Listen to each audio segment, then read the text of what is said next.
नमस्कार मित्रों, जय हिंद, वंदे मातरम। जैसे मैंने कहा था ठीक 12 बजे आपके सामने उपलब्ध हूँ और विषय में बता चुका था कि आज हम लोग बात करने वाले हैं जो आगामी परीक्षाएं होने वाली हैं एसएससी की, रेलवे एनटीपीसी ग्रुप डी, इसके अलावा बिहार एसआई, आपका बीपीएससी का भी नोटिफिकेशन आ चुका है, उसका भी एग्ज़ाम दिसंबर में होने वाला है। इसके अलावा उत्तराखंड पीसीएस का एग्ज़ाम होने वाला है, आरओ एआरओ का तो 20 तारीख को ही है और यूपी पीएससी का भी एग्ज़ाम अक्टूबर में होने वाला है। तो इन सब एग्ज़ाम्स के बारे में हम लोग बात करने वाले हैं। इसके अलावा मैं कुछ टॉपिक्स लेकर के आया हूँ आज आप लोगों के सामने। मैंने प्रीवियस ईयर जितने भी क्वेश्चंस हैं उनका रिवीजन किया है, उन सब का जो भी मेरे पास अनुभव है उसके आधार पर मैंने कुछ टॉपिक्स तैयार किए हैं जो मैं आप लोगों को बताऊंगा, जिस पर अगर आप लोग ध्यान केंद्रित करते हैं तो आसानी से पीटी निकाल सकते हैं, चाहे एग्ज़ाम कोई भी हो। ठीक है, अगर हम लोग बात करें एसआई की, बिहार एसआई की, तो वो जो है आपका मेंस होने वाला है बिहार एसआई का, और पीटी का भी आपका फॉर्म भरा जा चुका है तो वो भी हो सकता है जल्दी ही। तो उसमें आपका जीएस जो है उस पर फोकस करना जरूरी होता है क्योंकि जीएस के ही अधिकतर प्रश्न होते हैं। ठीक है, तो जीएस जिसमें ज़्यादा होता है, जिसमें जीएस पर फोकस करना इम्पॉर्टेंट होता है, उसके लिए मैं ये टॉपिक लेकर आया हूँ। चाहे वो बिहार एसआई हो, चाहे वो रेलवे एनटीपीसी हो, ग्रुप डी हो, या फिर पीसीएस का एग्ज़ाम हो, यूपीएससी का एग्ज़ाम हो, इनमें जीएस पूछा जाता है आपका पीटी में, तो उसके लिए ये इम्पॉर्टेंट टॉपिक्स होंगे। एसएससी के लिए जहाँ तक बात है तो एसएससी में मात्र 25 नंबर का जीएस होता है, तो उनके लिए कुछ खास है नहीं जीएस में। जीएस में 25 क्वेश्चंस होते हैं। हाँ, अंक उठाए जा सकते हैं अगर जीएस पर कमांड हो तो, लेकिन उनके लिए बहुत ज़्यादा इंपॉर्टेंट नहीं है। मेंस में भी उनका इंग्लिश और आपका मैथ्स होता है, तो उन पर उनको ज़्यादा फोकस करना चाहिए, मैथ्स और इंग्लिश पर, मेरा ये कहना है। ठीक है, अगर आरआरबी एनटीपीसी की बात करें तो उसमें भी आपका थोड़ा बहुत मैथ होता है, थोड़ा बहुत रीजनिंग होता है, अधिकतर जीएस ही होता है। ठीक, और पीसीएस में तो आप जानते ही हैं कि आपका पीटी में भी और मेंस में भी, दोनों में ही जीएस ही होता है। तो कुछ इंपॉर्टेंट पॉइंट्स जो हैं वो मैं लिख करके लाया हूं और वो मैं आप लोगों को बताऊंगा जो कि इंपॉर्टेंट है, और उनसे बाहर से क्वेश्चन बहुत कम ही पूछे जाते हैं। अधिकतर क्वेश्चन जो हैं उन्हीं पॉइंट्स से पूछे जाते हैं। ठीक, तो आइए देख लेते हैं कुछ पॉइंट्स, जो कि सबसे पहले तो मैं बता देता हूं कि जो यूट्यूब चैनल है मेरा, उस पर मैं दिसंबर तक जो पॉइंट्स देने वाला हूं। ठीक है, मैंने बताया था कि दिसंबर तक मैं कुछ इंपॉर्टेंट पॉइंट्स हैं जिनके वीडियो बना दूंगा और उन पॉइंट से आपके अधिकतर प्रश्न पूछे जाएंगे, और अगर आप वीडियोस देख लेते हैं तो आपको किताब पढ़ने की जरूरत नहीं होगी, इतना भी मैं दावा के साथ कह सकता हूं। ठीक है, इसमें प्राचीन भारत के इतिहास में हम लोग बहुत सारे वीडियोस देख चुके हैं, केवल गुप्त काल बचा हुआ है और बाकी सारे वीडियोज में बना चुका हूँ। आपका शुरुआत मैंने किया था, सिंधु सभ्यता वगैरह सब कुछ बता चुका हूँ, जो इम्पोर्टेंट है उससे पहले वो भी बता चुका हूँ। ठीक है, pre historic period, proto historic period, आपका ये सब का वीडियो दिया जा चुका है। सिंधु सभ्यता का वीडियो दिया जा चुका है। उसके बाद आपका बौद्ध धर्म, जैन धर्म का वीडियो दिया जा चुका है, जहाँ से बहुत सारे क्वेश्चंस पूछे जाते हैं हर एग्जाम। उसके बाद जो है आपका मगध साम्राज्य का इतिहास का वीडियो दिया जा चुका है टोटल। आपका मौर्य काल का वीडियो दिया जा चुका है, और आज जो है मौर्योत्तर काल का आखिरी वीडियो भी मैंने दे दिया है। तो केवल गुप्त काल और गुप्तोत्तर काल बचा हुआ है, जिसमें गुप्तोत्तर काल जो है वो ट्रांजिशन फेज है। केवल गुप्त काल अगर मैं बता देता हूं तो वो इंपॉर्टेंट टॉपिक है और आपका प्राचीन भारत का इतिहास समाप्त हो जाएगा। इसके बाद अगर हम लोग राज्य व्यवस्था पर आए तो राज्य व्यवस्था में भी मैं आपको प्रस्तावना बता चुका हूँ। 1773 से लेकर के आज़ादी तक जितने भी प्रमुख एक्ट्स थे उनके बारे में बता चुका हूँ। आपको मौलिक अधिकार बता चुका हूँ, मौलिक कर्तव्य बता चुका हूँ, नीति निर्देशक तत्व बता चुका हूँ। इसके बाद आपका राष्ट्रपति बता चुका हूँ, प्रधानमंत्री बता चुका हूँ, फिर आपका संसद के बारे में बता चुका हूँ। तो कुछ टॉपिक्स जो हैं आपका मतलब न्यायपालिका बचा हुआ है। इसके बाद आपका स्टेट लेवल का जो भी होता है, आपका विधायिका है, कार्यपालिका है, न्यायपालिका है, वो बचा हुआ है, और कुछ समितियां वगैरह है, संविधान संशोधन वगैरह है, वो बचे हुए हैं। तो आपका कुछ दिनों में वो भी समाप्त हो जाएगा। ठीक है, अब आते हैं कि कौन कौन से वीडियोज आपको दिसंबर तक मिल जाएंगे। तो वो इंपॉर्टेंट टॉपिक है, आपके गुप्त काल मिल जाएगा। ठीक है, दिल्ली सल्तनत है, मुगल काल है, विदेशी कंपनियों का भारत, यहाँ पर आपका मध्यकालीन भारत में दिल्ली सल्तनत और मुगल काल, यहीं से सबसे ज़्यादा क्वेश्चन पूछे जाते हैं। तो ये आपका वीडियो जो है वो जरूर मिल जाएगा दिसंबर से पहले। इसके बाद आपका विदेशी कंपनियों का भारत आगमन है, यहाँ से बहुत सारे क्वेश्चन पूछे जाते हैं, जिसमें आपका पुर्तगाली कंपनी है, फ्रांसीसी कंपनी है, अंग्रेजों की कंपनी है, इन सब के बारे में पूछा जाता है। किस प्रकार से आपस में इन लोगों का युद्ध हुआ और किस प्रकार अंग्रेज सबसे ज़्यादा विजयी होकर के उभरे और उसके बाद जो है उन्होंने भारत पर शासन किया। तो इसके बारे में भी बहुत सारे क्वेश्चन पूछे जाते हैं कि किसकी कंपनी का सबसे पहले कहाँ स्थापित हुई, कब स्थापित हुई, कौन कौन स्थानों पर उनकी कंपनियां थी, ठीक है, आपस में जो युद्ध हुए वो किस प्रकार से हुए। कर्नाटक युद्ध का जिक्र आता है, उसमें आपका सिखों के साथ युद्ध का जिक्र आता है, अन्य प्रकार के युद्धों के जिक्र उसमें आते हैं, ठीक है। इसके बाद हम लोग देख लेते हैं गवर्नर जनरल एवं वायसराय। यहाँ से भी बहुत सारे टॉपिक्स पूछे जाते हैं। आपका डलहौजी के बारे में पूछा जाता है, आपका जो वारेन हेस्टिंग्स है उनके बारे में पूछा जाता है। इसके अलावा और भी बहुत सारे जो केनिंग वगैरह हैं उनके बारे में पूछा जाता है।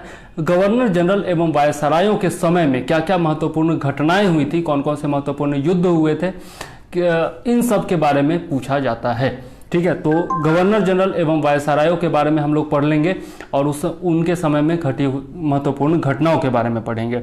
इसके अलावा पत्र एवं पत्रिकाओं से भी बहुत सारे क्वेश्चन पूछे जाते हैं कि हिंदी का प्रथम पत्र कौन था, कौन सा समाचार पत्र या फिर कौन सी पत्रिका जो है सबसे पहले भारत में प्रकाशित हुई, ठीक है। इस प्रकार से क्वेश्चन पूछे जाते हैं। उद्दंड मार्तंड इत्यादि के बारे में क्वेश्चन पूछे जाते हैं। प्रमुख जो आपके लेखक थे या फिर जो प्रकाशक थे उनके बारे में पूछे जाते हैं। राजा राम मोहन राय ने कौन कौन सी पत्र पत्रिकाएं छापी, वल्लभ भाई पटेल का कौन था, आपका अन्य लोगों का कौन कौन सा समाचार पत्र या फिर पत्रिका में उन्होंने काम किया था, इन सब के बारे में, गांधी जी का भी पूछा जाता है, ठीक है। तो ये इन सब के बारे में हम लोग पढ़ेंगे आधुनिक भारत के इतिहास में। इसके अलावा प्रमुख विद्रोहों के बारे में पढ़ेंगे, जो आपका मोपला विद्रोह है, जो आपका सन्यासी विद्रोह है, इन सब के बारे में क्वेश्चन पूछा जाता है। जो क्षेत्रीय विद्रोह थे या फिर जो छोटे मोटे धार्मिक आंदोलन हुए थे उनके बारे में जरूर पूछा जाता है प्रश्न, तो वो भी हम लोग पढ़ेंगे, ठीक। इसके बाद जो है आपका 1857 की क्रांति है, किस जगह से किसने युद्ध लड़ा था, कौन से ब्रिटिश नायक ने उनका विरोध किया था, ठीक है, ये सब जरूर पूछा जाता है, तो इनके बारे में पढ़ेंगे। कांग्रेस के इतिहास के बारे में पढ़ेंगे, कांग्रेस के अधिवेशनों के बारे में पूछा जाता है और विभिन्न अधिवेशनों में जो प्रमुख घटनाएं हुई थी या फिर जो प्रमुख निर्णय लिए गए थे उनके बारे में भी प्रश्न पूछा जाता है अक्सर, ठीक है। इसके बाद आपका भारतीय स्वतंत्रता संग्राम है, तो यह 2 चरणों में होगा। पहला आपका उदारवादी चरण होगा, उसके बाद उग्रवादी चरण होगा, ठीक है, 2 चरणों में होता है। तो इसके बारे में भी हम लोग डिटेल में पढ़ेंगे। भारतीय स्वतंत्रता संग्राम से जुड़े हुए प्रमुख व्यक्तियों के बारे में पढ़ेंगे, प्रमुख घटनाओं के बारे में पढ़ेंगे, उस समय जो प्रमुख एक्ट्स आए थे उनके बारे में पढ़ेंगे, ठीक है। ये सब चीज़ें हम लोग पढ़ेंगे और हमारा आधुनिक भारत का इतिहास भी समाप्त हो जाएगा, ठीक है। आपका अनेक प्रकार के देख सकते हैं आधुनिक भारत के इतिहास से, तो इतने सारे क्वेश्चन पूछे जाते हैं हर एग्जाम में। लगभग इतिहास का जो आपका 50% से ज़्यादा क्वेश्चन जो होता है वह आपका आधुनिक भारत के इतिहास से ही किसी भी एग्जाम में आजकल पूछा जा रहा है। तो आधुनिक भारत का इतिहास सबसे ज़्यादा इंपॉर्टेंट होता है पढ़ने के लिए, ठीक है। इसके बाद हम लोग देखते हैं तो भूगोल में आते हैं। भारत के भौगोलिक विभाजन से बहुत सारे क्वेश्चन पूछे जाते हैं। जो आपका उत्तर का हिमालय की पहाड़ियां हैं, आपका जो मैदान है उसके बारे में पूछा जाता है, दक्षिण के पठार के बारे में पूछा जाता है, ठीक है, प्रायद्वीपीय भारत के बारे में पूछा जाता है, समुद्र तटीय क्षेत्रों के बारे में पूछा जाता है, ठीक है। तो भारत का जो भौगोलिक विभाजन है उसके बारे में हम लोग पढ़ेंगे। इसके बाद आएंगे तो भारत की प्रमुख नदियों से बहुत सारा क्वेश्चन पूछा जाता है और नदियों में जब पढ़ेंगे तो नदियों का उद्गम कहाँ से होता है, वो कहाँ जाकर के गिरती है, किस प्रकार का मुहाना बनता है उसका, ठीक है, एस्चुरी बनाती है या डेल्टा बनाती है, कहाँ से कहाँ तक बहती है, कौन सी नदी किन किन राज्यों से होकर के गुजरती है, ये सब क्वेश्चन बहुत ज़्यादा मैप बेस्ड क्वेश्चन पूछे जाते हैं।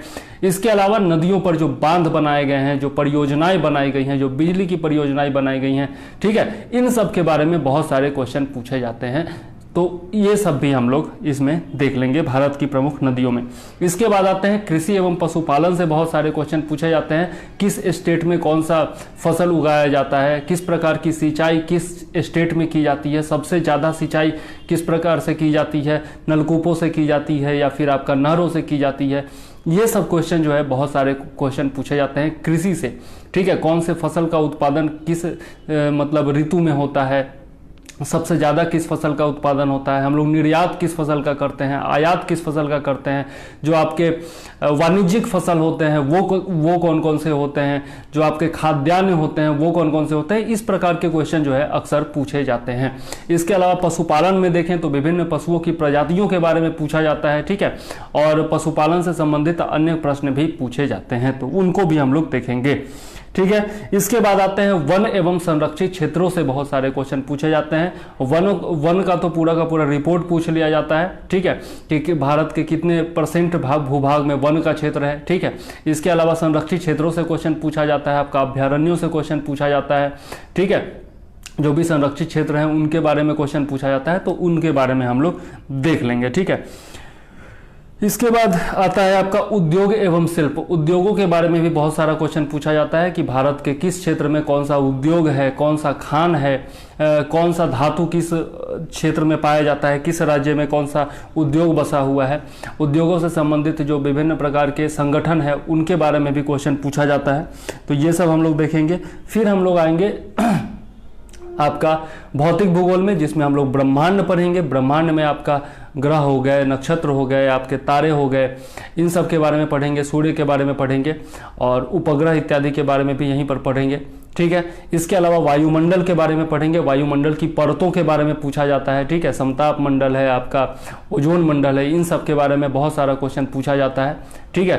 किस मंडल में आपका वायुयान उड़ता है, वायुमंडल की किस परत में वायुयान उड़ता है, किस परत से रिटर्न होकर के आपका रेडियो तरंगे वापस आती हैं और हम लोग टेलीफोन वगैरह का यूज कर पाते हैं। इस तरह का क्वेश्चन बहुत सारा पूछा जाता है, ठीक है। तो ब्रह्मांड एवं वायुमंडल के बारे में पढ़ेंगे। उसके बाद आपका पृथ्वी की संरचना आती है, तो पृथ्वी की संरचना से भी बहुत सारे क्वेश्चन पूछे जाते हैं। सियाल, सीमा, नीफे इत्यादि के बारे में क्वेश्चन पूछे जाते हैं, ठीक है। फिर आता है आपका चट्टानों के बारे में। चट्टानों से भी बहुत सारे क्वेश्चन पूछे जाते हैं। रूपांतरित चट्टानों के बारे में क्वेश्चन पूछे जाते हैं, अक्सर पूछ लिए जाते हैं, ठीक। फिर भूकंप है, ज्वालामुखी है, चक्रवात है, इन सब से भी क्वेश्चन पूछे जाते हैं, तो ये भी, इसका भी अलग से वीडियो आएगा, ठीक है। उसके बाद हम लोग चलते हैं, यहाँ पर हमारा भूगोल समाप्त हो जाएगा। महत्वपूर्ण जो टॉपिक है केवल वही मैं बता रहा हूँ, जिन पर मैं वीडियोज बनाने वाला हूँ, ठीक है।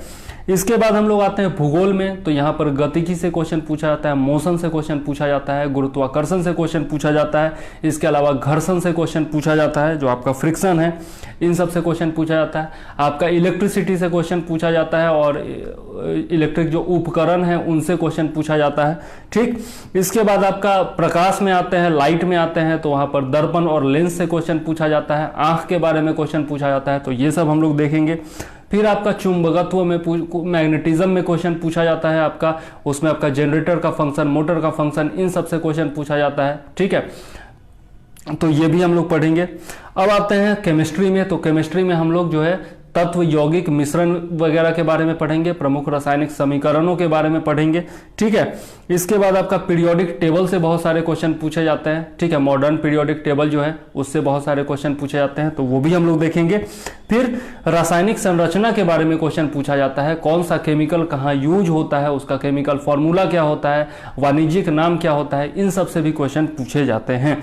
फिर हम लोग आएंगे कार्बन एवं कार्बनिक यौगिकों के बारे में पढ़ेंगे, हाइड्रोकार्बन्स के बारे में पढ़ेंगे, ठीक है। और उसके बाद हम लोग चलेंगे जीव विज्ञान में। जीव विज्ञान में हम लोग बायोलॉजी में पढ़ेंगे कोशिका विज्ञान के बारे में, जहां से बहुत सारे क्वेश्चन पूछे जाते हैं। कोशिका के विभिन्न अंगों के बारे में क्वेश्चन पूछे जाते हैं, ठीक है। आपका माइटोकॉन्ड्रिया हो गया, राइबोसोम हो गया, डीएनए हो गया, आरएनए हो गया, इन सब के बारे में क्वेश्चंस जो बहुत ज़्यादा पूछे जाते हैं, ठीक। इसके बाद हम लोग चलेंगे पोषक तत्वों एवं रोगों के बारे में पढ़ेंगे, ठीक है। पोषक तत्व जैसे कि आपका कार्बोहाइड्रेट हो गया, आपका विटामिन हो गया, इन विटामिन का तो पूरा का पूरा साइंटिफिक नेम पूछ लिया जाता है, ठीक है। और किस विटामिन के कमी से कौन सा रोग होता है, ये सब क्वेश्चन जो है वो बहुत सारे पूछे जाते हैं, तो ये सब भी हम लोग पढ़ेंगे।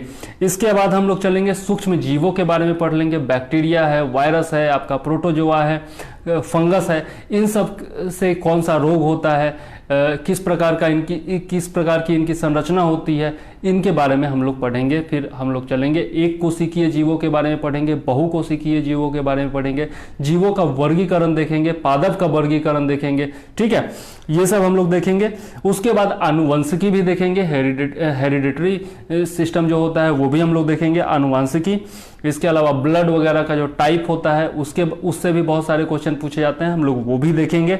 फिर हम लोग देखेंगे शरीर के अंगों के बारे में, आपका जो सिस्टम है मानव शरीर का जो तंत्र है उसके बारे में देखेंगे, आपका पाचन तंत्र है, उत्सर्जन तंत्र है, आपका हृदय है, फेफड़ा है, इन सब के बारे में क्वेश्चन पूछा जाता है। ठीक है, आपका प्रजनन तंत्र है, इन सब से क्वेश्चन जरूर पूछा जाता है। बहुत सारे हार्मोन्स है उनके बारे में क्वेश्चन पूछा जाता है, ग्रंथियां हैं उनके बारे में क्वेश्चन पूछा जाता है कि किस ग्रंथि से किस केमिकल का स्राव होता है और उसका यूज क्या होता है, इन सब के बारे में पूछा जाता है। हार्मोन्स के बारे में क्वेश्चन बहुत सारा पूछा जाता है, जो पादप हार्मोन है या फिर जो जैव हार्मोन है, इन सब के बारे में क्वेश्चन अक्सर पूछा जाता है, तो ये भी हम लोग देखेंगे।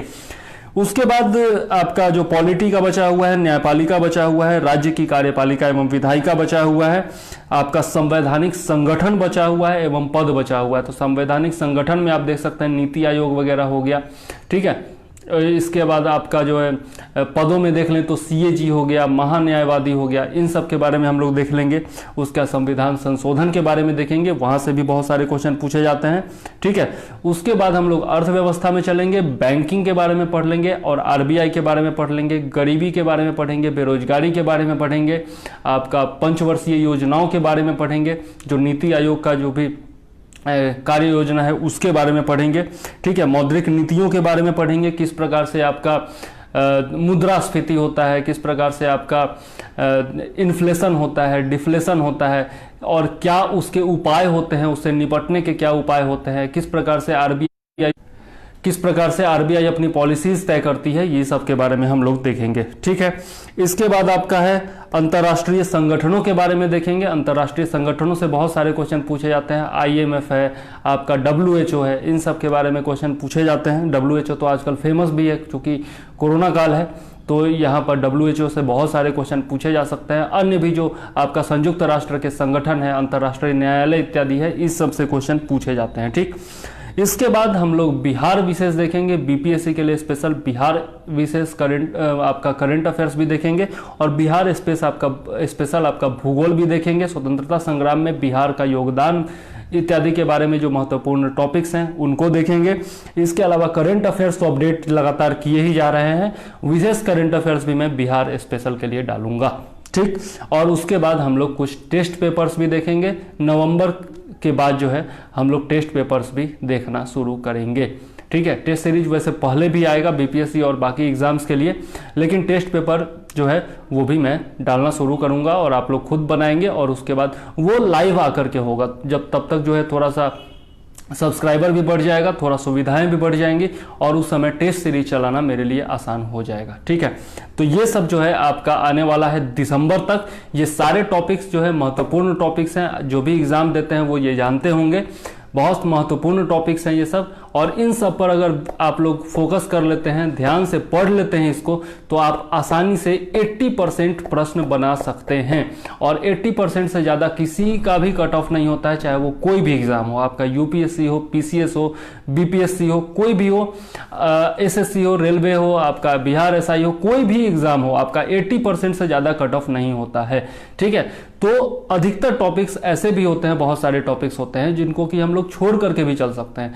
तो ये सारे महत्वपूर्ण टॉपिक्स हैं जिनको हम लोग पढ़ लेंगे वीडियोज के जरिए। ठीक है, और इनके नोट्स भी मैं उपलब्ध कराऊंगा और इनसे जो है आपका एग्जाम आसानी से निकल जाएगा, खास करके PT तो पक्का निकल जाएगा। ठीक है, और चूंकि मैं मेंस को भी लेकर के चलता हूं तो PCS और UPSC वाले भी निराश ना हो, क्योंकि मेंस का भी जो है आपका टोटल सिलेबस कवर होगा।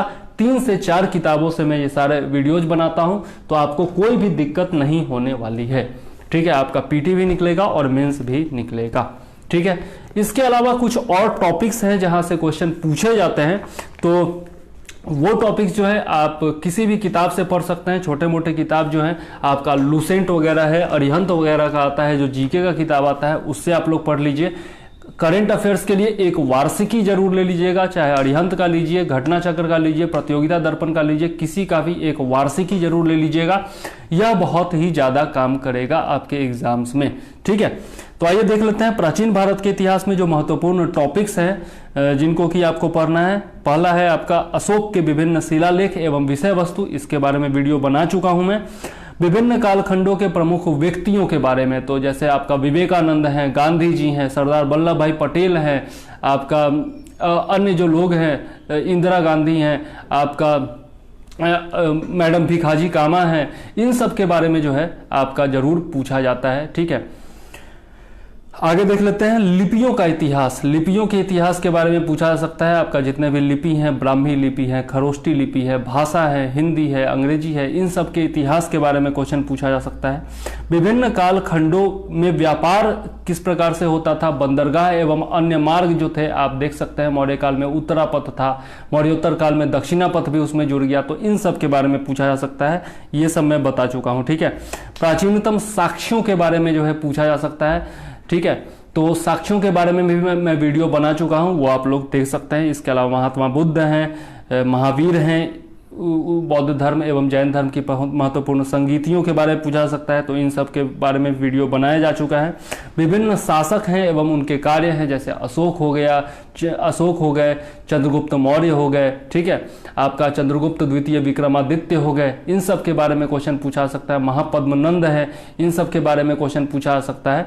तो ये सब मैं जरूर बता दूंगा आप लोगों को। ठीक है, इसके बाद है आपका प्रमुख रचनाएं, स्थल एवं व्यक्ति।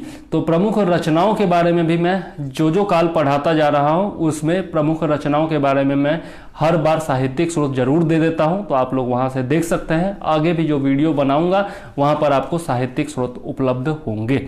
ठीक है, फिर आते हैं तो भूमि के प्रकार हैं, सिंचाई है, जोत है, कृषि कर है, तो ये सब भी जो है पूछे जाते हैं। विभिन्न कालखंडों में किस प्रकार की भूमियां हुआ करती थी, उनको कहा क्या जाता था, चारागाह को क्या कहा जाता था, कृषि जोत की जो भूमि होती थी उसको क्या कहा जाता था, कौन से अधिकारी होते थे कर वसूलने वाले, इन सब के बारे में क्वेश्चन पूछा जाता है। प्रशासन से संबंधित मुख्यतः होता था, अर्थव्यवस्था से संबंधित मुख्यतः क्वेश्चन जो होते हैं वो पूछे जाते हैं। तो ये सब मैं साथ में लेकर के चल रहा हूं, तो आपको कोई दिक्कत इसमें होने वाली नहीं है। मध्यकालीन इतिहास में देखें तो मुगल चित्रकला है, मनसबदारी व्यवस्था है, हर्षवर्धन के बारे में पूछा जाता है। आपका दिल्ली के सुल्तान एवं उनके प्रमुख कार्यों के बारे में पूछा जाता है। प्रमुख मुगल बादशाहों या फिर शासकों के बारे में पूछा जाता है। मुस्लिम आक्रांताओं के बारे में पूछा जाता है। ठीक है, इसके बाद सल्तनत कालीन अर्थव्यवस्था के बारे में पूछा जाता है। आपका समाज इत्यादि, समाज किस प्रकार का था उस समय, कला के बारे में पूछा जाता है, चित्रकला वगैरह का विकास जो हुआ था उसके बारे में पूछा जाता है। सूफी संप्रदायों के बारे में क्वेश्चन भी पूछा जाता है। ठीक है, इसके बाद हम लोग आते हैं तो मुगल कालीन प्रशासन के बारे में, राजस्व, समाज, कला इत्यादि के बारे में पूछा जाता है। तो ये सब जब हम लोग मुगल काल पढ़ेंगे तब हम लोग कवर कर लेंगे। इसके बाद चोल काल के बारे में भी क्वेश्चन पूछा जाता है। चोल काल के प्रशासन के बारे में, व्यापार के बारे में जो है, सेना के बारे में अधिकतर प्रश्न पूछे जाते हैं चोल काल से संबंधित। इसके बाद आपका विजयनगर साम्राज्य से भी क्वेश्चन पूछा जाता है, तो उसके बारे में भी हम लोग पढ़ेंगे। कला एवं संस्कृति है, तो इसमें धार्मिक स्थलों इत्यादि के बारे में क्वेश्चन पूछा जाता है। कौन सा मंदिर कहाँ पर स्थित है, कौन सा मस्जिद कहाँ पर स्थित है, किसका मकबरा कहाँ पर स्थित है, किसका मकबरा किसने बनवाया था, ये सब क्वेश्चन पूछा जाता है। लाल किला किसने बनवाया, ताजमहल किसने बनवाया, इन सब मॉन्यूमेंट्स वगैरह के बारे में, संग्रहालयों के बारे में, आपका स्मारकों के बारे में पूछा जाता है कि कौन सा कहाँ पर स्थित है, मंदिरों के बारे में, मस्जिदों के बारे में, विभिन्न प्रकार गुरुद्वारों के बारे में, ये सब के बारे में क्वेश्चन पूछा जाता है। प्रमुख संतों के बारे में क्वेश्चन पूछा जाता है कि उनका जन्म कहाँ हुआ, किस प्रकार का उनका कार्य था, समाज के प्रति उनका योगदान क्या था, ये सब क्वेश्चन भी पूछे जाते हैं। ठीक है, इसके बाद हम लोग आते हैं तो सिंचाई, नहरें, कृषि जोत, भूमि के प्रकार, इसमें भी पूछे जाते हैं। आपका मध्यकालीन भारत में भी प्रसिद्ध चित्रकारों के बारे में पूछे जाते हैं, कलाकारों के बारे में पूछे जाते हैं, पदाधिकारियों के बारे में पूछे जाते हैं, तो ये सब भी हम लोग देखेंगे। इसके अलावा अरबी फारसी यात्री जो आए थे उनके बारे में पूछा जाता है। जो चीनी यात्री भारत आए थे भ्रमण के लिए और उन्होंने बहुत सारे मतलब कि ग्रंथ लिखे या फिर जो योगदान दिया उन्होंने, उसके बारे में पूछा जाता है। कौन सा यात्री किसके दरबार में आया था, किसने भेजा था, ये सब क्वेश्चन भी पूछे जाते हैं। ठीक है, इसके बाद कर्नाट वंश के बारे में, खास करके बीपीएससी में कर्नाट वंश के बारे में पूछा गया है, तो वो भी हम लोग बिहार स्पेशल में देखेंगे। आधुनिक भारत के इतिहास में आए तो पुस्तक एवं रचयिता के बारे में पूछा जाता है, समाचार पत्रों के बारे में पूछा जाता है, विभिन्न दलों के बारे में, संगठन के बारे में, समाज के बारे में पूछा जाता है। बिहार समाजवादी पार्टी के बारे में पूछा गया है बीपीएससी में। भारत सेवक समाज के बारे में पूछा गया है, जो सर्वेंट्स ऑफ इंडिया सोसाइटी था उसके बारे में पूछा गया है। कांग्रेस के अधिवेशन, अध्यक्ष एवं घटनाक्रमों के बारे में पूछा गया है। सत्य शोधक समाज के बारे में क्वेश्चन है, व्यक्तिगत सत्याग्रह के बारे में क्वेश्चन है, इंडिया हाउस के बारे में क्वेश्चन है। ये सब जो छोटे छोटे टॉपिक्स हैं इनके बारे में क्वेश्चन पूछा गया है, तो ये सब हम लोग कवर करेंगे। ठीक है, नमक सत्याग्रह के बारे में क्वेश्चन पूछा जाता है। ठीक है, अंबारी सत्याग्रह है, बिहार प्रांतीय किसान सभा है, विदेशी कंपनियों का भारत आगमन है, कंपनियों के बारे में, फैक्ट्रियों के बारे में, स्वराज दल, बिहार स्पेशल में स्वराज दल के बारे में क्वेश्चन पूछा जाता है, आपका शिवाजी के बारे में क्वेश्चन पूछा गया है, गवर्नर जनरल वायसराय एवं उनके प्रमुख घटनाओं के बारे में पूछा गया है, उनके काल के, सविनय अवज्ञा आंदोलन है, असहयोग आंदोलन है, आपका भारत छोड़ो आंदोलन है, ये सब के बारे में क्वेश्चन पूछा गया है, साराबंदी आंदोलन है, 1857 का विद्रोह एवं बिहार के बारे में क्वेश्चन पूछा गया है, जनजातीय विद्रोह है, प्रार्थना समाज, यंग इंडिया, विभिन्न सभाओं के बारे में क्वेश्चन पूछा गया है, स्वतंत्रता आंदोलन की प्रमुख घटनाओं के बारे में क्वेश्चन पूछा गया है, महात्मा गांधी से संबंधित बहुत सारे क्वेश्चन पूछे जाते हैं। ठीक है, बम्बई प्रेसिडेंसी एसोसिएशन हो गया, इंपीरियल कैडेट कॉर्प्स हो गया, देसी रियासतों के बारे में क्वेश्चन पूछा जाता है, द्वैत शासन प्रणाली के बारे में क्वेश्चन पूछा जाता है। तो ये सब जो है महत्वपूर्ण टॉपिक्स हैं आपके आधुनिक भारत के इतिहास के। इन सब में अधिकतर हम लोग देखेंगे और जो बच जाएंगे वो आप लोग लूसेंट से कवर कर सकते हो। छोटे मोटे टॉपिक जो बचेंगे वो सब आप लोग लूसेंट से कवर कर सकते हो, या फिर जो सूचियाँ आती हैं लूसेंट में या फिर कोई महत्वपूर्ण किताब में जो सूची वगैरह आती है वहाँ से आप लोग कवर कर सकते हो। ठीक है, विश्व या भारत के भूगोल में देखें तो भारत एवं विश्व के प्रमुख द्वीपों के बारे में क्वेश्चन पूछा जाता है, या फिर स्थल अवरुद्ध देशों के बारे में क्वेश्चन पूछा जाता है। भारत एवं विश्व के मानचित्र से बहुत सारे क्वेश्चन होते हैं। सबसे बड़े उत्पादक कौन कौन, कृषि एवं खनिज के बारे में पूछा जाता है, उद्योग धंधों के बारे में पूछा जाता है कि कौन से सबसे बड़े उत्पादक देश हैं या फिर राज्य हैं। ठीक है, विभिन्न पहाड़ियों के बारे में, पठारों के बारे में, पर्वतों के बारे में क्वेश्चन पूछा जाता है। ठीक है, इसके बाद आपका नदियों के बारे में पूछा जाता है, अपवाह तंत्र जिसको कहते हैं। विभिन्न खाद्यान्न एवं नकदी फसलों के बारे में पूछा जाता है। वनों के विभिन्न प्रकारों के बारे में पूछा जाता है। आपका उष्णकटिबंधीय वन है, सदाबहार वन है, पर्णपाती वन है, इन सब के बारे में क्वेश्चन पूछा जाता है। फिर आपका प्रवाल भित्तियों के बारे में क्वेश्चन पूछा जाता है। विभिन्न जनजातियों से जुड़े हुए प्रमुख तथ्यों के बारे में पूछा जाता है। तो इसको आप लोग जो है या तो हम लोग देख लेंगे स्टैटिक पोर्शन में, या फिर जो है आप लोग कवर कर सकते हो लूसेंट या फिर किसी अन्य बुक से। विभिन्न जनजातियों के बारे में जरूर क्वेश्चन पूछा जाता है कि कौन सी जनजाति किस राज्य में है, ठीक है, उनके आवास को क्या कहते हैं, उनका प्रमुख व्यवसाय क्या है, ये सब के बारे में क्वेश्चन पूछा जाता है। ठीक है, इसके बाद हम लोग आते हैं तो औद्योगिक या आर्थिक गलियारों के बारे में क्वेश्चन पूछा जाता है। भूस्थलीय रचनाएं, चट्टान इत्यादि के बारे में क्वेश्चन पूछा जाता है। वन्य जीव अभ्यारण्य एवं संरक्षित क्षेत्रों के बारे में क्वेश्चन पूछा जाता है। स्थल अवरुद्ध देशों के बारे में क्वेश्चन पूछा जाता है। प्रमुख जलवायु क्षेत्रों के बारे में पूछा जाता है, या फिर भारत के हो या फिर विश्व के हो, इनके बारे में क्वेश्चन पूछा जाता है। ठीक है, भारत के प्रमुख दर्रों के बारे में क्वेश्चन पूछा जाता है, जो आपका जोजिला दर्रा है, सिपकिला दर्रा है, नाथुला दर्रा है, इन सब के बारे में क्वेश्चन पूछा जाता है। ठीक है, कौन सा दर्रा किस स्टेट को जोड़ता है या फिर किस जगह को किस जगह से जोड़ता है, कौन से सड़क वहां से गुजरती है, इन सब के बारे में क्वेश्चन पूछा जाता है। मिट्टियों के प्रकार के बारे में क्वेश्चन पूछा जाता है। कृषि के अंतर्गत ये भी आ गया, तो ये भी हम लोग पढ़ने वाले हैं। ठीक है, परिवहन साधनों के बारे में पूछा जाता है। सड़क हो गया, रेल हो गया, वायु मार्ग हो गया, इन सब के बारे में क्वेश्चन पूछा जाता है। बीपीएससी में तो कई बार पूछा गया कि कौन सा एनएच किस स्टेट को किस स्टेट से जोड़ता है, किस जिला को किस जिला से जोड़ता है, ये सब क्वेश्चन बहुत बार पूछे गए हैं। ठीक है, इसके बाद हम लोग देखते हैं तो प्लेट्स के बारे में पूछा जाता है। जो आपका प्लेट्स हैं, यूरेशियाई प्लेट है, ठीक है, ऑस्ट्रेलियाई प्लेट है, इन सब के बारे में क्वेश्चन पूछा गया है। विश्व कृषि एवं उद्योग के बारे में क्वेश्चन पूछा गया है। वन सर्वेक्षण रिपोर्ट के बारे में क्वेश्चन पूछा गया है। आपका ऊर्जा स्रोतों के बारे में पूछा गया है। नवीकरणीय ऊर्जा एवं अन्य के बारे में क्वेश्चन पूछा गया है। नवीकरणीय ऊर्जा स्रोतों के बारे में, आजकल सौर ऊर्जा बहुत ज़्यादा फेमस है, तो उसके बारे में क्वेश्चन पूछा जा सकता है। कारखानों एवं उद्योगों के बारे में क्वेश्चन पूछा गया है। कोपेन जलवायु वर्गीकरण के बारे में क्वेश्चन पूछा गया है। वर्षा का वितरण है, जलवायु वर्गीकरण है, वायुमंडल है, ब्रह्मांड है, घास के मैदानों के नाम है, घास के मैदानों के नाम से भी क्वेश्चन पूछा जाता है। सवाना कहाँ का घास है, ये सब क्वेश्चन पूछा जाता है।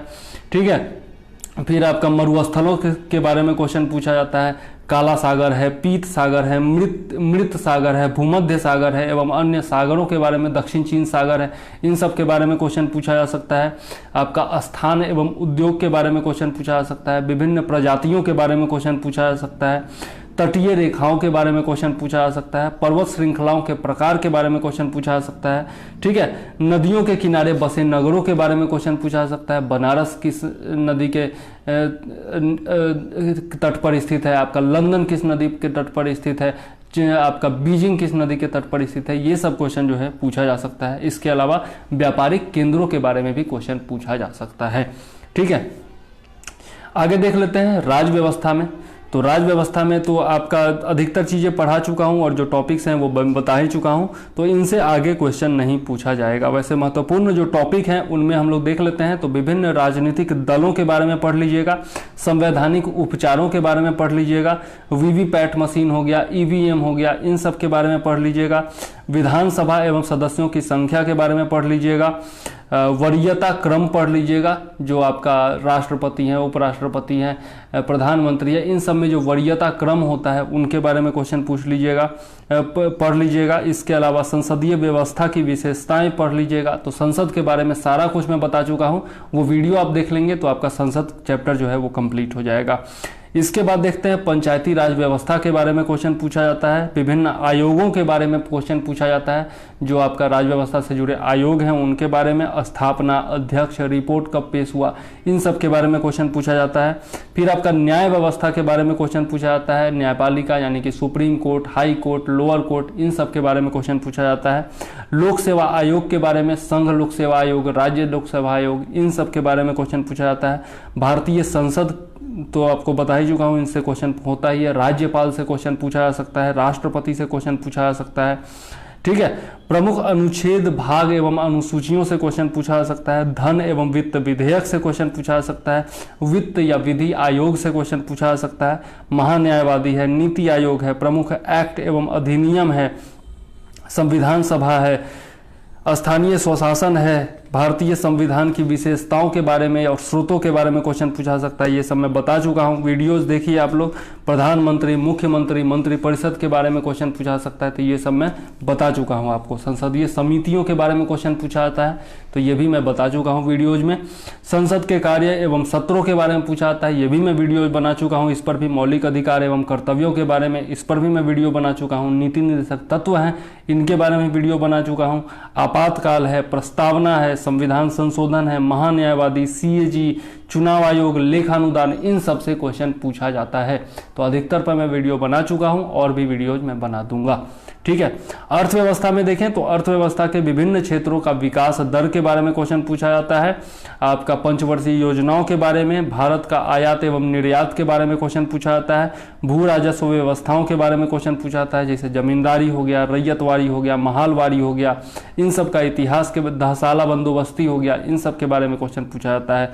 विदेशी मुद्रा भंडार के बारे में, वित्त के प्रमुख स्रोतों के बारे में, न्यूनतम समर्थन मूल्य के बारे में, हिंदू वृद्धि दर, गरीबी, बेरोजगारी, आरबीआई, मुद्रा, बजट एवं आर्थिक सर्वेक्षण हो गया, हरित क्रांति हो गया, राष्ट्रीय एवं राज्यों के आय स्रोत एवं गणना के बारे में हो गया, बैंकिंग व्यवस्था हो गया, विभिन्न आर्थिक संस्थाओं के बारे में क्वेश्चन पूछा जाता है। आर्थिक आयोग, संघ, सम्मेलन, संधियों के बारे में क्वेश्चन पूछा जाता है। प्रत्यक्ष विदेशी निवेश के बारे में क्वेश्चन पूछा जाता है। भारत में कृषि, वैश्वीकरण, आर्थिक अधिनियम इत्यादि के बारे में क्वेश्चन पूछा जाता है। मुद्रास्फीति के बारे में क्वेश्चन पूछा जाता है। आर्थिक सिद्धांत एवं प्रमुख अर्थशास्त्रियों के बारे में क्वेश्चन पूछा जाता है। भुगतान संतुलन, अर्थव्यवस्था से संबंधित समितियां, कृषि क्रांतियां, ठीक है। केंद्र एवं राज्यों की कर व्यवस्था से संबंधित क्वेश्चन पूछा जाता है। केंद्रीय सांख्यिकी संगठन के बारे में क्वेश्चन पूछा जाता है। विदेशी मुद्रा, एफडीआई इत्यादि के बारे में क्वेश्चन पूछा जाता है। मुद्रा हो गया, आर्थिक नीतियां हो गया, इन सब के बारे में क्वेश्चन पूछा जाता है, ठीक है। अब लास्ट बचा है आपका करंट अफेयर्स। तो करंट अफेयर्स में आप लोग क्या क्या पढ़ेंगे वो देख लीजिए। करंट अफेयर्स में नई परियोजनाओं का उद्घाटन के बारे में पढ़ लीजिएगा। विभिन्न संगठनों के अद्यतन स्रोतों, सत्रों के आयोजनों के बारे में पढ़ लीजिएगा, ठीक है। फिर आपका राष्ट्राध्यक्षों की यात्राओं के बारे में पढ़ लीजिएगा। प्रधानमंत्री की यात्रा, राष्ट्रपति की यात्रा, इन सब के बारे में पढ़ लीजिएगा। और जिन राष्ट्राध्यक्षों ने यात्रा की है भारत की, उन देशों के राजधानी के बारे में और मुद्रा के बारे में जरूर पढ़ लीजिएगा, ठीक है। इसके अलावा पुरस्कार एवं विजेता, खेलों का आयोजन, विजेता खिलाड़ियों की संख्या इत्यादि के बारे में पढ़ लीजिएगा। कप या ट्रॉफी एवं संबंधित खेलों के बारे में पढ़ लीजिएगा। घोषणा पत्रों के बारे में पढ़ लीजिएगा, जैसे दिल्ली घोषणा पत्र हो गया, बीजिंग घोषणा पत्र हो गया, इन सब के बारे में पढ़ लीजिएगा। विभिन्न अंतरिक्ष अभियानों के बारे में एवं प्रक्षेपणों के बारे में पढ़ लीजिएगा। सम्मेलन एवं बैठकों के बारे में पढ़ लीजिएगा। यूएन में भारत के प्रतिनिधियों के बारे में पढ़ लीजिएगा, ठीक है। पुस्तक, चर्चित जो पुस्तक है उनके लेखक एवं संबंधित विषय के बारे में पढ़ लीजिएगा। विभिन्न घटनाओं की वार्षिकी के बारे में पढ़ लीजिएगा, ठीक है। विधेयक एवं नवनिर्मित कानूनों के बारे में पढ़ लीजिएगा, विभिन्न सरकारी योजनाओं के बारे में पढ़ लीजिएगा, केंद्र सरकार की योजनाएं और जिस राज्य का आप एग्जाम देने वाले हैं उस राज्य की योजनाओं के बारे में पढ़ लीजिएगा। ठीक है, इसके बाद आपका अंतर्राष्ट्रीय एवं राष्ट्रीय सूचकांक तथा रिपोर्ट्स के बारे में पढ़ लीजिएगा, देशों एवं संगठनों के प्रमुखों के बारे में जो नई नियुक्तियां हुई हैं उनके बारे में पढ़ लीजिएगा, अध्ययन एवं रिपोर्ट, विभिन्न प्रकार के अध्ययन किए जाते हैं राष्ट्रीय स्तर पर, अंतर्राष्ट्रीय स्तर पर, उनके जो रिपोर्ट्स आते हैं उनके बारे में पढ़ लीजिएगा, नए संस्थानों के बारे में पढ़ लीजिएगा, उनकी स्थापना किस प्रकार से हुई, उद्देश्य क्या है स्थापना का, ये सब पढ़ लीजिएगा। युद्धाभ्यास से बहुत सारा क्वेश्चन पूछा जाता है आपका, थल सेना का कौन है, जल सेना का कौन है, किस देश के साथ कौन सा अभ्यास किया है, किस सेना ने किया है, कहाँ पर हुआ है, ये सब क्वेश्चन पूछे जाते हैं। फिर आपका विभिन्न समझौतों के बारे में क्वेश्चन पूछा जाता है। ठीक है, कि अर्थव्यवस्था से संबंधित समझौता किसके साथ हुआ, नवीकरणीय ऊर्जा के क्षेत्र में समझौता किसके साथ हुआ। ठीक है, अभी जैसे फिलीपींस के साथ हाल ही में आपका सांस्कृतिक समझौता हुआ है, तो इन सब के बारे में क्वेश्चन पूछा जा सकता है। विभिन्न दिवस के बारे में, दिवसों के थीम के बारे में, उद्देश्य के बारे में, कब से उसकी शुरुआत हुई, इसके बारे में क्वेश्चन पूछा जाता है। ठीक है, प्रक्षेपण, उपग्रह, नासा, इसरो इत्यादि के बारे में क्वेश्चन पूछा जा सकता है। राज्य सरकारों की योजनाओं के बारे में क्वेश्चन पूछा जा सकता है। विभिन्न यूनेस्को के धरोहर स्थलों के बारे में पूछा जा सकता है। रामसर साइट्स के बारे में पूछा जा सकता है। जीआई टैग के बारे में क्वेश्चन पूछा जा सकता है। गठबंधन, संघ, सहयोग, संधियों इत्यादि के बारे में क्वेश्चन पूछा जा सकता है। विभिन्न ऐप्स के बारे में, पोर्टल्स के बारे में, वेबसाइट्स के बारे में, इन सब के बारे में क्वेश्चन पूछा जा सकता है करंट अफेयर्स में। ठीक है, तो और अन्य भी जो विविध में आ गए उसमें जनगणना जरूर पढ़ लीजिएगा। विभिन्न देश एवं उनकी अंतरिक्ष एजेंसियों के बारे में पढ़ लीजिएगा। विभिन्न संगठनों के बारे में, मुख्यालय, सदस्यता, सम्मेलन इत्यादि के बारे में पढ़ लीजिएगा। विश्व का मानचित्र में देशों की सीमाओं के बारे में जरूर पढ़ लीजिएगा। विभिन्न योजनाएं एवं कार्यक्रम के बारे में जरूर पढ़ लीजिएगा। झील, नहर इत्यादि के बारे में पढ़ लीजिएगा। ठीक है, बाकी विज्ञान में जो मैं बताया वही है, कुछ खास नहीं है। विज्ञान में आपका जो आप लुसेंट वगैरह से पढ़ सकते हैं उसमें है आपका विज्ञान की विभिन्न शाखाओं के बारे में पढ़ लीजिएगा। ठीक है, इसके बाद आपका WBC, RBC, प्लेटलेट्स इत्यादि के बारे में पढ़ लीजिएगा। वैसे मैं वीडियो बनाऊंगा इस पर। विभिन्न हार्मोन्स के बारे में अगर सूची दी हो तो वो पढ़ लीजिएगा। ठीक है, इसके अलावा विभिन्न रोगों के बारे में जो कारक, लक्षण एवं निदान इत्यादि के बारे में अगर सूची दी हो तो वो पढ़ लीजिएगा। ठीक है, इसके बाद आपका आते हैं तो आप विभिन्न खोज एवं खोजकर्ताओं के बारे में पढ़ लीजिएगा लुसेंट वगैरह से। ठीक है, फिर आपका पढ़ लीजिएगा हड्डी एवं दांत के बारे में पढ़ लीजिएगा। ठीक है, विटामिन के बारे में पढ़ लीजिएगा। स्रोत, नाम, स्रोत या फिर उसके बाद फिर आपका नाम उसका, फिर आपका कमी से कौन कौन से रोग होते हैं, उपचार किस प्रकार से किया जाता है, गुण क्या होता है विटामिन का, कौन सा जल में घुलनशील होता है, कौन सा नहीं होता है। ठीक है, ये सब के बारे में पढ़ लीजिएगा। एंजाइम्स के बारे में, हार्मोन्स के बारे में, DNA, RNA इत्यादि के बारे में हम लोग कुछ हद तक तो पढ़ेंगे, बाकी आप लुसेंट से कवर करिएगा। ठीक है, इसके बाद आपका प्रतिजैविक है, प्रशीतक है, संश्लेषित रबर है, मधुरक है इत्यादि के बारे में पढ़ लीजिएगा। ठीक है, इसके बाद आपका स्कंदन है, अधिशोषण है, पायसीकरण है, परासरण है, इन सब के बारे में हम लोग पढ़ेंगे, लेकिन थोड़ा सा आप लोग भी देख लीजिएगा। ठीक है, रेडियो समस्थानिकों द्वारा रोगों के उपचार के बारे में पढ़ लीजिएगा, ये सब पूछा जा चुका है। कोबाल्ट 60 हो गया, आयोडीन 131 हो गया, फॉस्फोरस 32 हो गया, सोडियम 24 हो गया, इन सब के बारे में क्वेश्चन पूछा जा चुका है। ठीक है, रसायन विज्ञान में देखें तो आप लोग पढ़ लीजिएगा विभिन्न रसायन, उनके उपयोग एवं सूत्रों के बारे में, व्यावहारिक नाम इत्यादि के बारे में। ठीक है, इसके बाद आपका पढ़ लीजिएगा पीएच मान जो होता है वो देख लीजिएगा, रक्त का पीएच मान हो गया, पानी का हो गया, इन सब के बारे में पूछा सकता है। ठीक है, आपका इसके बाद ग्रीन हाउस गैसों के बारे में पढ़ लीजिएगा। ठीक है, कांच के प्रकार जो होते हैं, फ्लिंट कांच वगैरह, ये सब किस चीज़ से बनता है, किस चीज़ में उपयोग होता है, इन सब के बारे में पढ़ लीजिएगा। फिर आपका प्राकृतिक एवं कृत्रिम रबर एवं रेशों के बारे में पढ़ लीजिएगा। नायलॉन कैसे बनता है, क्या उपयोग होता है। ठीक है, आपका पॉलीथीन कैसे बनता है, क्या उपयोग होता है, ये सब के बारे में पढ़ लीजिएगा। रासायनिक बंधनों के बारे में पढ़ लीजिएगा। ठीक है, फिर आपका विभिन्न खोजकर्ताओं के बारे में पढ़ लीजिएगा, किसकी खोज किसने की। ठीक है, इसके बाद आपका अयस्क धातु, अधातु, उपधातु, मिश्र धातु इत्यादि के बारे में। ठीक है, फिर आपका आ गया प्रदूषण, जलवायु परिवर्तन, अम्लीय वर्षा इत्यादि के बारे में, neutrino, Higgs boson, meson, positron इत्यादि के बारे में पढ़ना है, तो वो सब हम लोग देखेंगे। ठीक है, भौतिकी में आते हैं तो भौतिक राशियाँ एवं मात्रक, इसके बारे में हम लोग देखेंगे।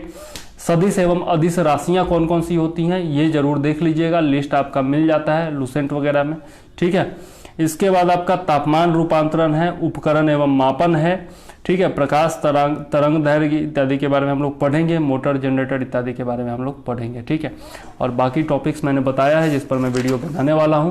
तो ये आपके इम्पॉर्टेंट टॉपिक्स हैं और इसका फोटो खींच करके भी मैं पोस्ट कर दूंगा ग्रुप में, तो आप लोग जो है वहां से भी, यदि यहाँ से लिखने में आप लोगों को आसानी ना हो, क्योंकि मैं बहुत तेजी में बोला हूँ ताकि वीडियो लंबा ना हो, इसलिए आप लोगों को दिक्कत हो सकती है, तो मैं ये सारा का फोटो खींच करके और उसके बाद आपका ग्रुप में पोस्ट कर दूंगा, तो वहां से आप लोगों को टॉपिक्स मिल जाएंगे। और इन टॉपिक्स के अलावा कहीं से कोई क्वेश्चन नहीं पूछा जाएगा। ठीक है, मात्र आपके पास 100 दिन का समय बचा हुआ है अधिकतर एग्जाम्स के लिए, तो अभी से जुट जाइए। केवल आंदोलन करने से कुछ नहीं होगा, मैंने पहले भी कहा था। कुछ एग्जाम्स के डेट आ गए, चलो ठीक है, तो एग्ज़ाम्स तो होने वाले हैं, अगर आप तैयार ही नहीं रहोगे तो एग्ज़ाम डेट आने ना आने से आपको फ़ायदा क्या होगा, कोई मतलब नहीं रह जाएगा जब तक आप तैयार नहीं होगे। इसलिए तैयार रहो पहले से, ताकि एग्ज़ाम्स जब आए तब आप आसानी से एग्ज़ाम्स दे सको और निकाल सको। ठीक है, बाकी बहुत सारे कमेंट्स फालतू आते रहते हैं, तो उसके बारे में मैं थोड़ा सा बता दूं कि जो लोग ये समझते हैं कि भाई चंद्रवर्धन को तो कुछ आता ही नहीं है, वो तो फालतू ऐसे ही बकवास करते रहता है, झूठ मूठ का, किसी को इससे नहीं पढ़ना चाहिए और नहीं वो करना चाहिए, तो भैया 1.25 लाख मेंबर हैं ग्रुप में, 1.25 लाख मेंबर्स हैं। और इसके अलावा ग्रुप के अलावा भी बहुत जगह से मेरे साथ लोग जुड़े हुए हैं। पिछले 3 से 4 साल से मेरा ग्रुप चल रहा है और मतलब 99% लोग जो है वो, उनको कोई दिक्कत नहीं है मुझसे। तो अगर 1% लोगों को दिक्कत हो भी जाती है तो मैं कुछ नहीं कर सकता हूँ। दुनिया का कोई भी इंसान हर किसी को संतुष्ट नहीं कर सकता है। जब भगवान तक से लोग संतुष्ट नहीं होते हैं अधिकतर लोग, तो फिर मैं तो खैर इंसान हूँ, मुझसे क्या कोई संतुष्ट होगा। ठीक है, बाकी रही मेरी योग्यता की बात कि भैया आपका एग्ज़ाम निकलेगा तभी आपसे पढ़ेंगे या फिर मार्गदर्शन लेंगे, तो भाई साहब एक बात बता दूं, अचरेकर जी का नाम आप लोगों ने सुना होगा, सचिन तेंदुलकर के गुरु हैं। अगर सचिन तेंदुलकर ने भी जाकर के उनसे पूछा होता कि आपने कितना फर्स्ट क्लास मैच खेला है, कितनी बार भारत का प्रतिनिधित्व किया है, तो सचिन तेंदुलकर आज के डेट में सचिन तेंदुलकर नहीं होते, क्योंकि क्रिकेट का बेसिक्स जो है ना, उन्होंने अचरेकर से ही समझा था।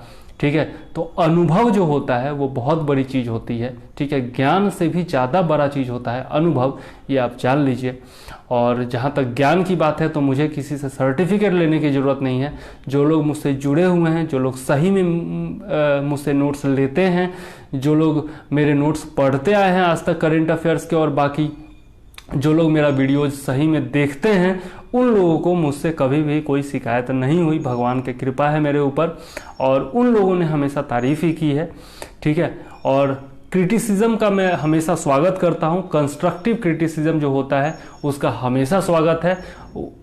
कहते हैं ना, निंदक नियरे राखिए आंगन कुटेर छवाए, बिन साबुन पानी बिना निर्मल करे सुहाए।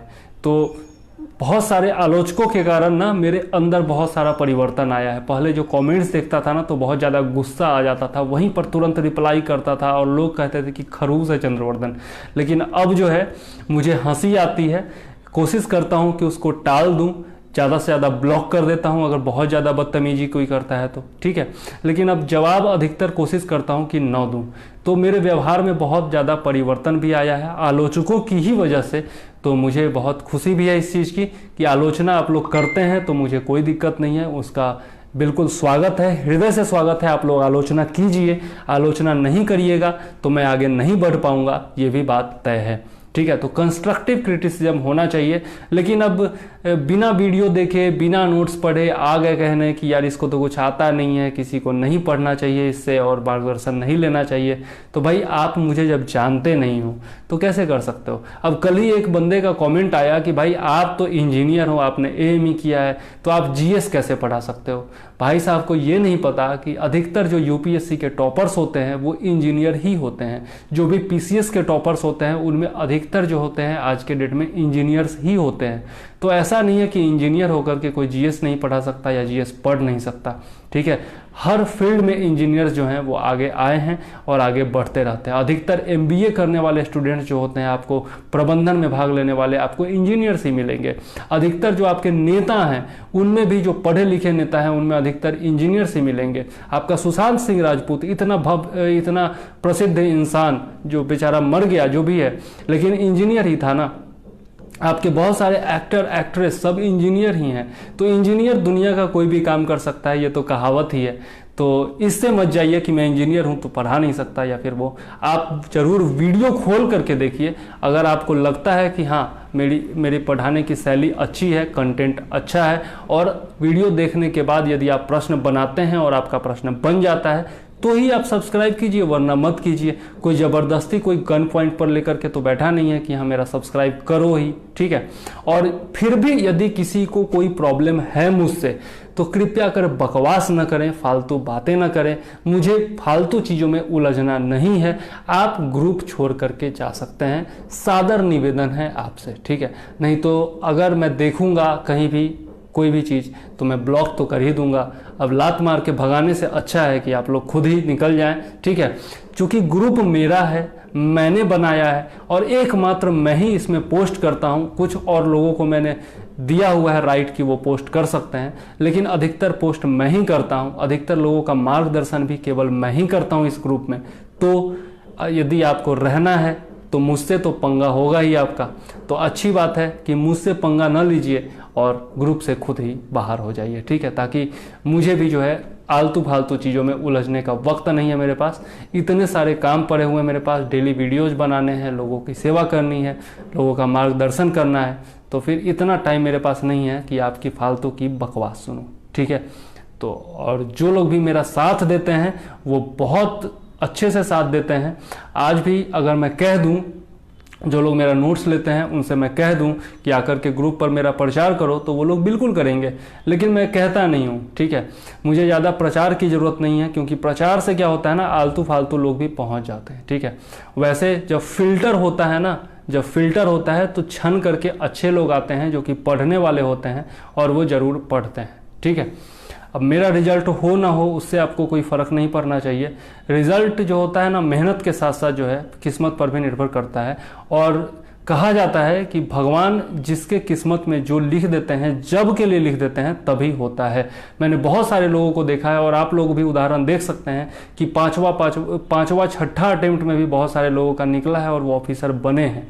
मेरा मेंस बहुत अच्छा है। मेंस के लिए मेरी राइटिंग आप लोग देख सकते हैं, मैं विभिन्न टॉपिक्स पर लिखता रहता हूं, तो मेंस मेरा निकल जाएगा आसानी से। बीपीएससी का पीटी ससुरा निकल नहीं रहा है, ये मेरे लिए भी थोड़ा सा उसकी बात है। बाकी एसएससी में मैं निकाल चुका हूँ, एसएससी सीजीएल निकाल चुका हूँ, आपका आरआरबी एनटीपीसी निकाल चुका हूँ, आपका एसएससी का जो एलडीसी का एग्ज़ाम होता है, डीईओ का एग्ज़ाम होता है, वो निकाल चुका हूँ। बहुत सारे बैंकिंग के एग्ज़ाम्स निकाल चुका हूँ। भले ही थोड़ा बहुत मेरिट लिस्ट में दिक्कत हो गया, वो किस्मत की बात होती है। कभी क्लिक कर जाता है, कभी एक नंबर से आपका एग्ज़ाम निकल जाता है, कभी नहीं निकलता है। और मैं चूँकि इंजीनियरिंग बैकग्राउंड से था तो सही में जीएस की तैयारी करने में मुझे बहुत ज़्यादा परेशानी भी हुई। तो मेरा बहुत सारा टाइम जो है वो निकल गया तैयारी करने में, इस कारण से मैं थोड़ा सा पीछे भी रह गया। इसके अलावा जिस प्रकार से मैं सामने से आकर के आप लोगों की मदद करता हूं, ऐसे मुझे कोई बताने वाला नहीं था। पूछने पर भी लोग बताते नहीं थे कि किस प्रकार से तैयारी की जाए, किस प्रकार से आगे बढ़ा जाए। तो यही कारण है कि मैंने ये ग्रुप चालू किया, ये यूट्यूब चैनल चालू किया, ताकि अब जो है मेरी स्थिति किसी की न आए और उनको जो है प्रॉपर मार्गदर्शन मिले, सही दिशा मिले और वो सही दिशा में तैयारी कर सफल हो सके, ठीक है। तो खैर ज़्यादा लोग हैं नहीं, किसी को कुछ पूछना है नहीं मेरे हिसाब से। कुछ कमेंट्स मैंने देखे जो लोग तारीफ़ कर रहे थे, चलो कोई बात नहीं, केवल तारीफ़ करने से नहीं होता है, आप लोगों को मेरा मदद भी करना होगा। चूँकि चैनल नया है तो आप लोग जो है चैनल को सब्सक्राइब कीजिए, लोगों को जोड़िए। और बीपीएससी की जहाँ तक बात है तो ग्रुप नया स्टार्ट होने वाला है 20 सितंबर से, और 20 सितंबर से आप लोग ग्रुप ज्वाइन कर सकते हैं। मात्र 2500 रुपये फ़ी है, 9 महीने का कोर्स है, ठीक है। एक ग्रुप पहले भी चालू हो चुका है, अगस्त ग्रुप, जिसके लोगों सदस्यों के कमेंट्स में आपको दिखा दूंगा कि उनको ग्रुप से कितना लाभ हो रहा है, वो आपको कमेंट से पता चल जाएगा, ठीक है। इसके अलावा आप जो जुड़ेंगे तो आपका मैं वादा करता हूं कि आपका एग्ज़ाम से पहले टोटल पीटी का कोर्स ख़त्म हो जाएगा और मेंस का कोर्स जो है एग्ज़ाम के जस्ट बाद हम लोग शुरू कर देंगे 1 जनवरी से। ठीक है, तो यदि पुराने ग्रुप में जुड़ना चाहते हैं तो उसमें भूगोल निकल चुका है, इतिहास शुरू हुआ है, तो उसमें भी जुड़ सकते हैं। और नए ग्रुप में जुड़ना चाहते हैं शुरुआत से तो आप 20 सितंबर से उसमें भी जुड़ सकते हैं। ठीक है, चलिए राजीव त्यागी जी क्या कह रहे हैं, ये ताली बजा रहे हैं, चलिए कोई बात नहीं है, ठीक है, तो जाते जाते ताली बजनी भी चाहिए, धन्यवाद। तो अब मुझे दीजिए इजाज़त। मुझे उम्मीद है कि इस वीडियो से आप लोगों को बहुत लाभ होगा, क्योंकि जितने भी टॉपिक्स मैंने बताए हैं उनसे बाहर से क्वेश्चन नहीं पूछे जाएंगे। ठीक है, सर क्या बोल रहे हैं, सर मुझे हिस्ट्री के नोट्स चाहिए। हिस्ट्री के नोट्स बिल्कुल मिल जाएंगे भाई, आप व्हाट्सएप करो, बिल्कुल जो थोड़ा बहुत शुल्क मैं लेता हूं वो दे करके आप ले सकते हो हिस्ट्री के नोट्स मुझसे, कोई दिक्कत नहीं है। और मैं अपने नोट्स नहीं देता हूं, इसलिए नहीं देता हूं क्योंकि राइटिंग जो मैंने लिखी है ना, खुद का नोट्स आदमी बनाता है ना खुद के पढ़ने के लिए, तो वो नोट्स इस प्रकार से बनाता है कि किसी सामने वाले को समझ में आएगा नहीं, इसलिए मैं खुद का लिखा हुआ नोट्स नहीं देता हूँ, केवल करेंट अफेयर्स का नोट्स देता हूँ, बाकी नोट्स मैं नहीं देता हूँ। मैं आपको दृष्टि के ओरिजिनल नोट्स देता हूँ, आप पढ़ करके और समझ सकते हो, और चूंकि वो नोट्स के रूप में है तो आपको बहुत कम टाइम में बहुत ज़्यादा पोर्शन भी आपका कवर हो जाता है। ठीक है, तो ठीक है, और किसी को कुछ पूछना नहीं है, मैं चलता हूँ। और आप लोग जो है खूब मन लगा करके पढ़िए, जो आगामी एग्ज़ाम्स होने वाले हैं उसमें सफल होकर के दिखाइए। अध्ययन ग्रुप से मुझे 100% रिजल्ट चाहिए, मैं अपना 100% देने वाला हूं। अब निर्भर करता है आप पर कि आप अपना 100% दे करके सफल होते हो या नहीं होते हो। अगर आप सफल होगे तो मुझे बहुत ज़्यादा खुशी होगी, अध्ययन ग्रुप का नाम होगा, आपका नाम होगा, आपके परिवार का नाम होगा, कितनी खुशी की बात होगी, और आपका जीवन संवर जाएगा, सो अलग बात है। ठीक है, तो बहुत ज़्यादा मेहनत कीजिए, क्योंकि सीट्स इस बार हर एग्ज़ाम्स में कम आ रहे हैं, इसलिए दोगुनी मेहनत की ज़रूरत होगी। बहुत सारे बेरोजगार भरे पड़े हैं और बहुत सारे अनुभवी लोग भी बैठे पड़े हैं जो कि आपसे पहले से तैयारी कर रहे हैं। ठीक है, तो उनसे कम्पीट करना है तो आपको और ज़्यादा मेहनत करनी होगी। लेकिन आपके पास एक पॉजिटिव न्यूज़ है कि अध्ययन इन्फोटेनमेंट हर कदम पर आपके साथ खड़ा हुआ है। ठीक है, तो आपको तैयारी करने में स्रोतों की कम से कम कमी मैं नहीं होने दूंगा। ठीक है, और मार्गदर्शन की कमी नहीं होने दूंगा, क्योंकि अनुभव है मेरे पास और मेरे अनुभव का आप फ़ायदा उठा सकते हैं। मेरे पास सफलता का भी अनुभव है और फेल्यूर्स का भी अनुभव है। सफलता के शिखर से उठ करके मैं आज यहाँ पर खड़ा हूँ। ठीक है, तो मुझसे आप ले सकते हैं अनुभव, ठीक है, और फ़ायदा उठा सकते हैं। ठीक, तो अब मुझे दीजिए इजाज़त। जय हिंद, वंदे मातरम।